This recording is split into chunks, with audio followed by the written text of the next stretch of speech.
Trapped in an isolated puddle, fish in the Theewaterskloof Dam struggle in vain. Around them, the largest of 5 major dams supplying water to Cape Town has dwindled to around 30% of capacity, and it's unlikely the rain will come in time for them. Normally at winter, the water is at this level above the tyres on the green wall after a good winter rainfall.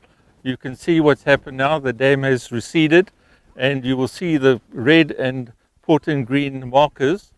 That was the skiing lane, which is now impossible due to the dam having dropped. If we have last year's winter rainfall, the dam will not go to full capacity. It obviously will improve, but not up to where it was a year ago. Despite water restrictions and the arrival of winter rains, dams remain perilously empty.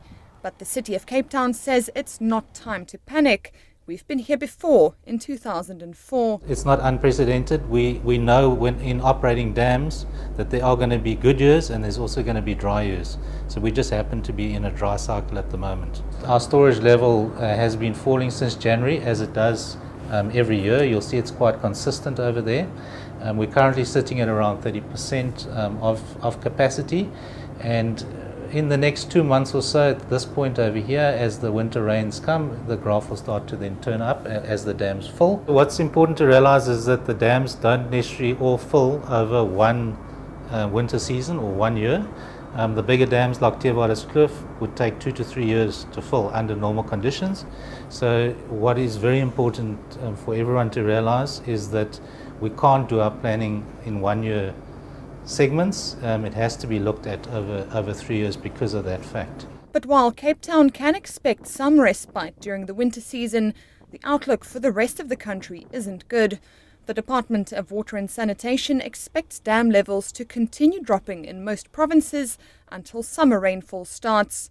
But even then, they expect continued strain on the resource. Some scientists believe these are warning signs that the country can no longer put all its faith in past weather patterns. We've been through the last 9 months with some really scary stories, both in terms of water scarcity and in terms of water quality. We've also seen regions that have been pummeled by that El Nino effect, and there will be more coming up in the years to come. We won't see the regularity of rainfall in and rainfall out and be able to predict that. And we have to be much more prepared to adapt in the way our management structures and the way in which we are managing water ultimately at the user end. In simple terms, we can't control the weather, but we could be better at managing water use. Creative solutions for storage and consumption could make all the difference. It may just require smarter thinking to minimize waste and maximize catchment. And the kinds of options that are currently available are ones which can be done at a very local scale, such as water harvesting from the roofs of houses or buildings, businesses and industries. That grey water is a very valuable source of water. It contains nutrients. It is what we should be putting on our gardens, perhaps to grow grass, whatever it might be. And then stormwater is another really useful source which can be treated and can be used in a variety of ways in what we call fit for purpose. But we need to also think simply about other things. If we're right at a coastline like Cape Town, we've got salt water. Why aren't we using salt water in our sanitation system, for instance?